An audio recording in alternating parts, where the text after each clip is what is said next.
Merci de nous rejoindre sur le chemin vers la maturité. Ici, nous sommes convaincus qu'en écoutant et en lisant chaque jour la parole de Dieu, nous serons transformés à son image, grandir tel qu'il veut, être tel qu'il veut. Nous sommes en train d'exploiter les livres Une vie motivée par l'essentiel, écrit par Rick Warren, sélectionné par Dr Jonathan Mbatso, la lecture de Grace Mouissa.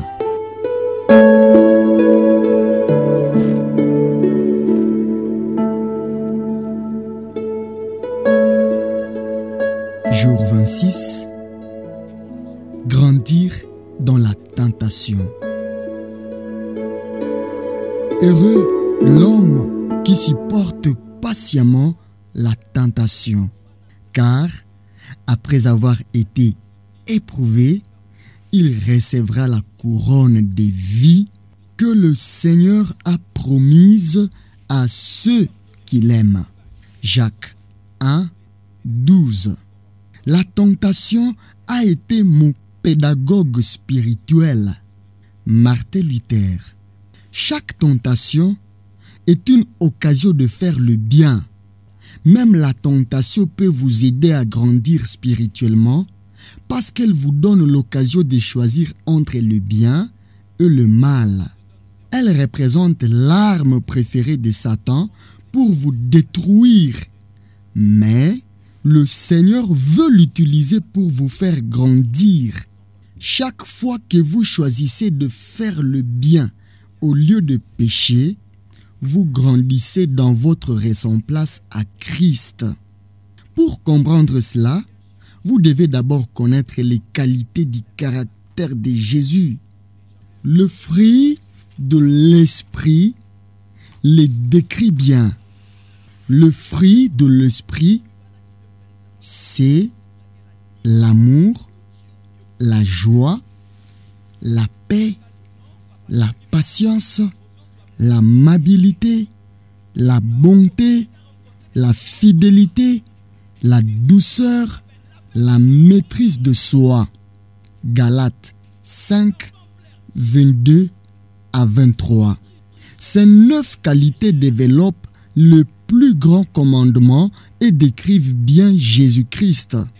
Il est amour, joie, paix, patience et tous les autres fruits parfaitement incarnés en une seule personne.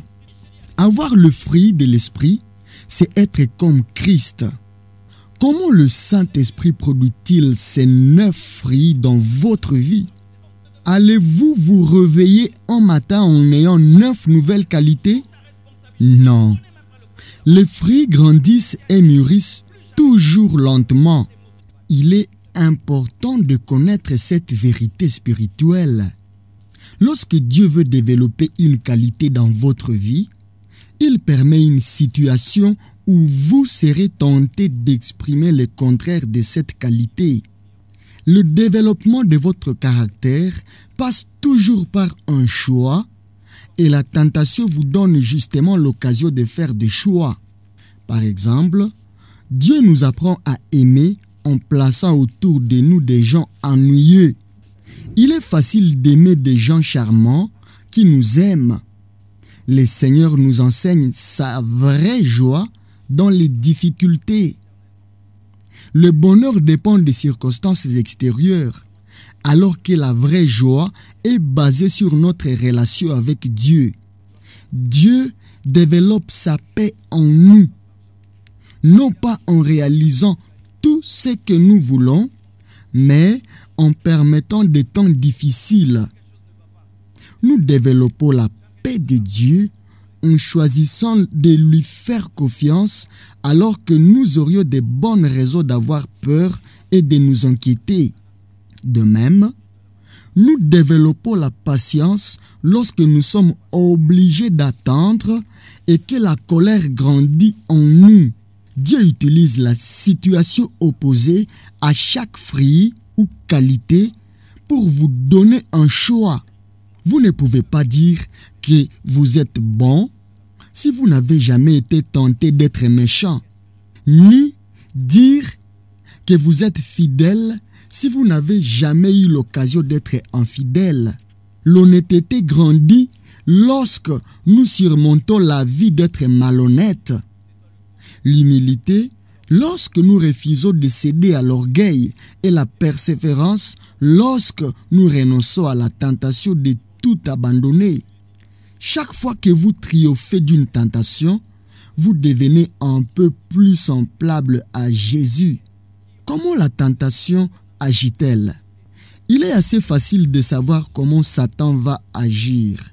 Depuis la création, il a toujours employé la même stratégie et les mêmes pièges. Toutes les tentations suivent le même schéma. Paul a déclaré: nous connaissons en effet fort bien ces intentions. 2 Corinthiens 2, verset 11. La Bible nous apprend que Satan suit 4 étapes pour nous tenter, selon sa manière de procéder avec Adam et Ève, puis avec Jésus.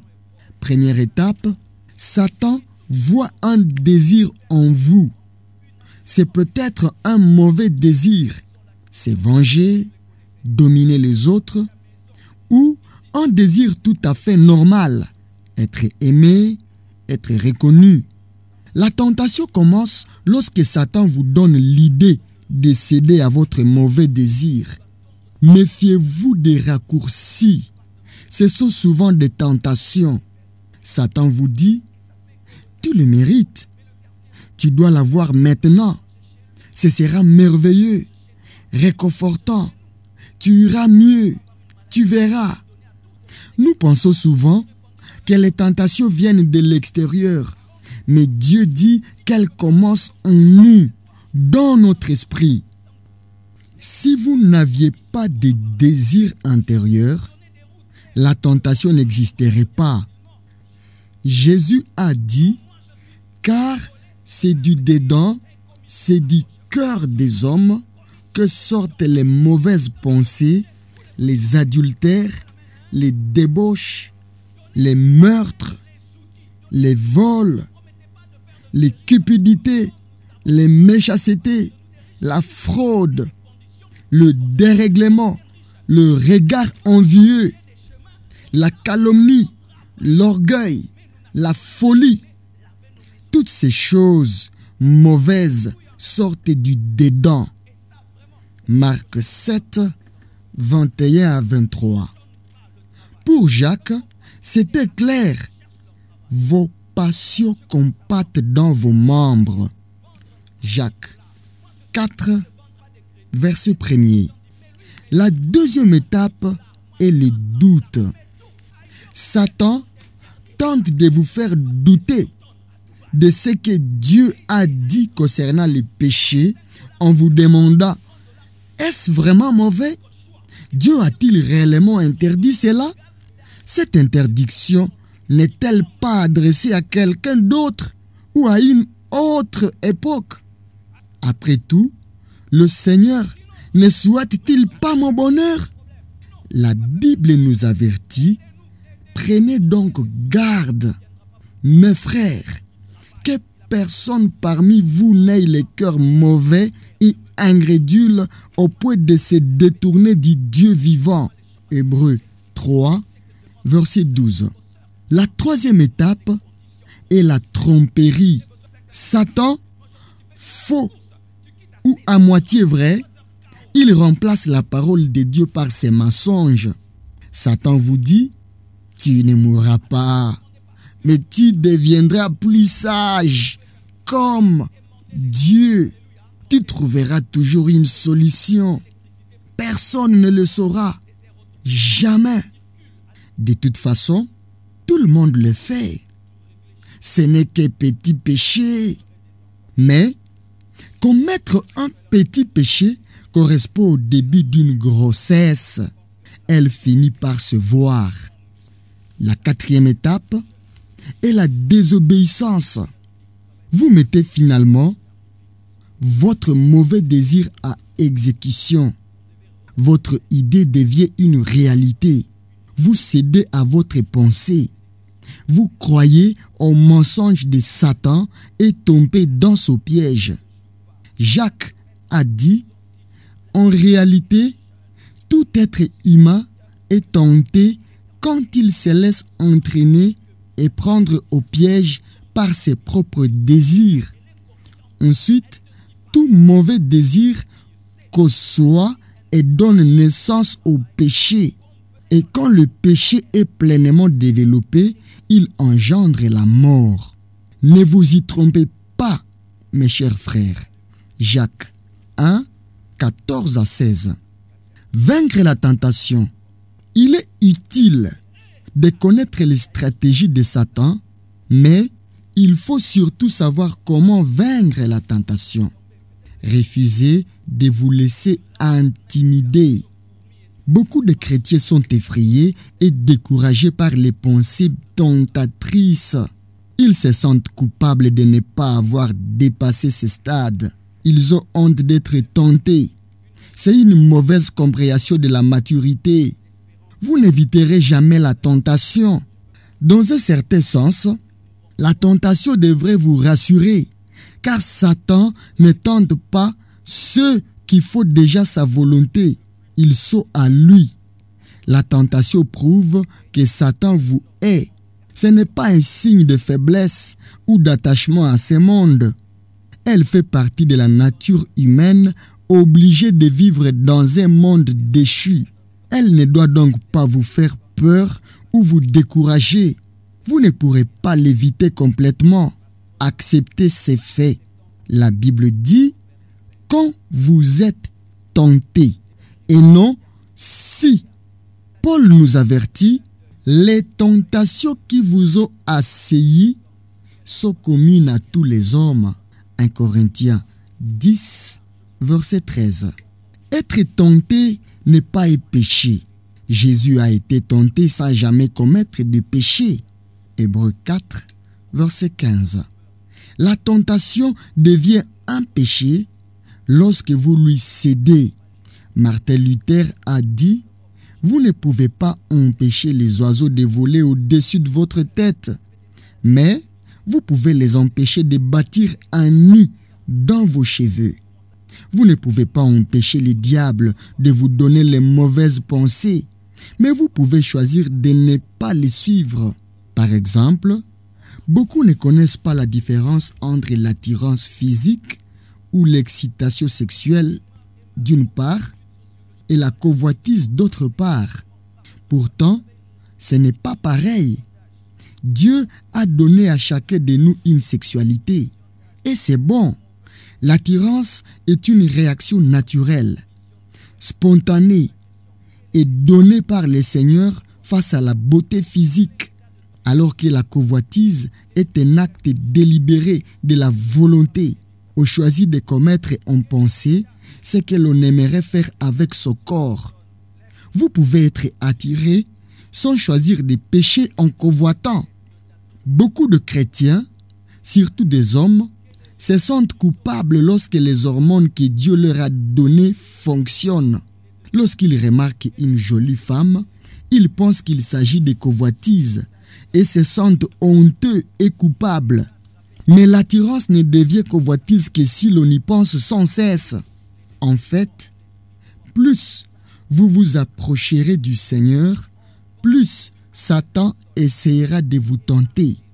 Depuis le jour où vous êtes devenu un enfant de Dieu, Satan n'a plus qu'un seul but, vous détruire. Pendant vos moments de prière, il vous inspirera une pensée étrange ou mauvaise, uniquement pour vous distraire ou vous mettre mal à l'aise. Ne vous découragez pas. Sachez que Satan a peur de vos prières et qu'il veut vous interrompre. Au lieu de vous accuser, comment puis-je avoir de telles pensées? Considérez-les comme une attaque de votre ennemi et concentrez-vous à nouveau sur le Seigneur. Reconnaissez vos tentations habituelles et préparez-vous à y faire face. Vous êtes plus sensible à certaines situations qu'à d'autres. Des événements précis vous feront très vite paniquer alors que d'autres n'auront aucune influence sur vous. Vous avez vos points faibles et vous devez apprendre à les connaître, car Satan les connaît depuis longtemps. Il sait exactement ce qui vous fait tomber et il essaye tout le temps de vous enfoncer. Pierre a averti, soyez bien éveillés, lucides, car votre ennemi le diable rôde comme un lion rugissant, cherchant quelqu'un à dévorer. En Pierre 5, verset 8. Demandez-vous, quand suis-je le plus tenté? Quel jour de la semaine? À quel moment de la journée? Où suis-je le plus tenté? Au travail? À la maison? Chez un voisin? Au bar? Dans un aéroport? Ou un motel loin de chez moi? Qui est avec moi quand je suis le plus tenté? Des amis? Des collègues? Une foule d'inconnus? Ou est-ce lorsque je suis seul? Et encore, généralement, dans quel état suis-je au moment où je suis le plus tenté? Est-ce au moment où vous êtes fatigué, seul, en proie à l'ennemi, déprimé ou stressé, ou encore lorsque vous êtes vexé, en colère ou soucieux, ou après grand succès et un sommet spirituel? Vous devez apprendre à vous connaître et éviter le plus possible les situations où vous êtes tenté. La Bible nous répète souvent de nous préparer à réagir face aux tentations, ce qui diminue les dangers. Matthieu 26, verset 41. Éphésiens 6, 10 à 18. En Thessaloniciens 5, 6 à 8. En Pierre 1, 13. En Pierre 4, 7. En Pierre 5, 8. Paul nous a avertis, ne donnez aucune prise au diable. Éphésiens 4, verset 27. Suivez les conseils des proverbes. Réfléchis au chemin que tu vas prendre. Ne t'en écarte ni à droite ni à gauche. Tiens-toi éloigné du mal. Proverbe 4, 26 à 27. Les hommes droits se détournent du mal, car surveiller sa conduite, c'est veiller sur sa vie. Proverbe 16, verset 17. Demandez au Seigneur de vous aider. Dieu est à l'écoute 24 heures sur 24.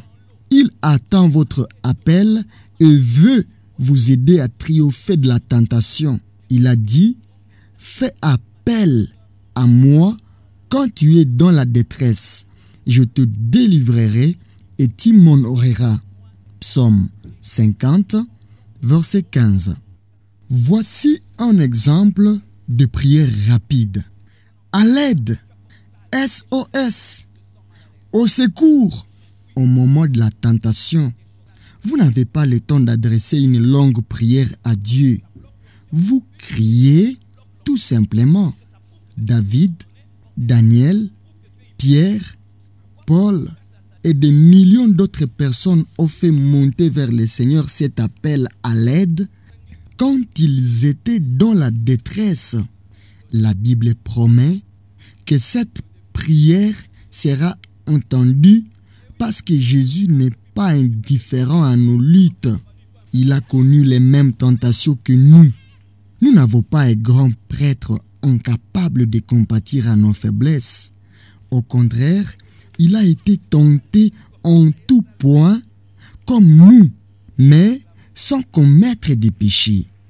Hébreux 4, verset 15. Si le Seigneur est prêt à nous aider à vaincre la tentation, pourquoi est-ce que nous ne nous adressons pas à lui plus souvent.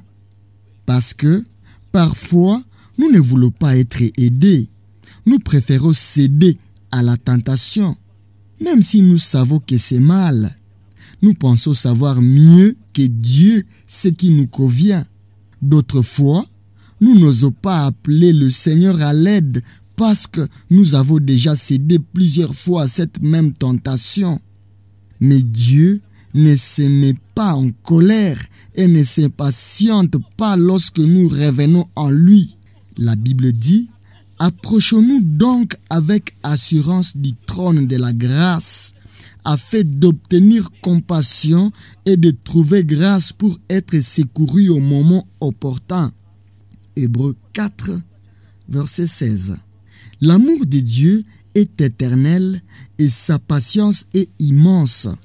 Si vous devez l'appeler à l'aide 200 fois par jour afin de vaincre une tentation particulière, il sera toujours prêt à vous aider et à vous accorder sa grâce. Alors, venez avec courage. Demandez-lui la force de faire ce qui est juste. Et croyez qu'il vous la donne. La tentation vous garde dépendant de Dieu. Tout comme les racines d'un arbre deviennent plus solides quand il est secoué par les vents, de même, votre foi devient plus ferme quand vous résistez à une tentation. Si vous faites un faux pas, ce qui arrive, ce n'est pas dramatique. Au lieu de vous décourager ou de vous sentir perdu, levez les yeux vers le Seigneur. Attendez-vous à son aide et souvenez-vous de la récompense qui vous attend. Heureux l'homme qui tient bon face à la tentation, car après avoir fait ses preuves, il recevra la couronne de la vie que le Seigneur a promise à ceux qui l'aiment. Jacques 1, verset 12.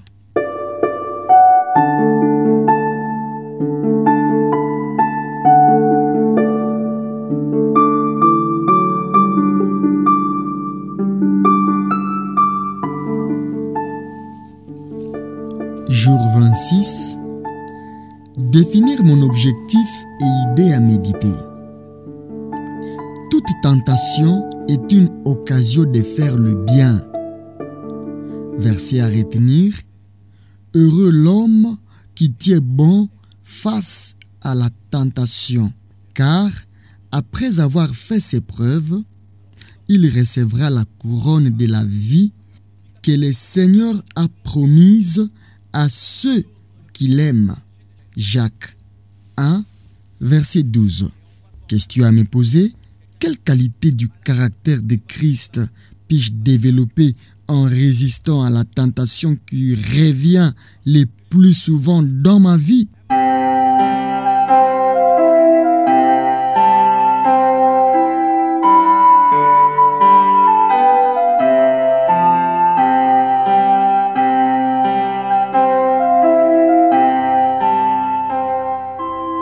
Merci d'avoir suivi cette capsule.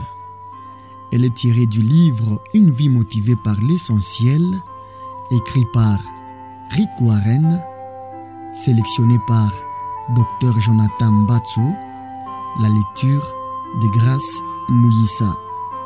Vous êtes sur le chemin vers la maturité. Ici, nous sommes convaincus qu'en écoutant et en lisant chaque jour la parole de Dieu, nous serons transformés à son image, grandir tel qu'il veut, être tel qu'il veut. Nous avons hâte d'écouter les témoignages des vies transformées par l'Évangile. Merci de nous soutenir en vous abonnant et en partageant ces messages autour de vous. Grâce et paix au Fils de Dieu.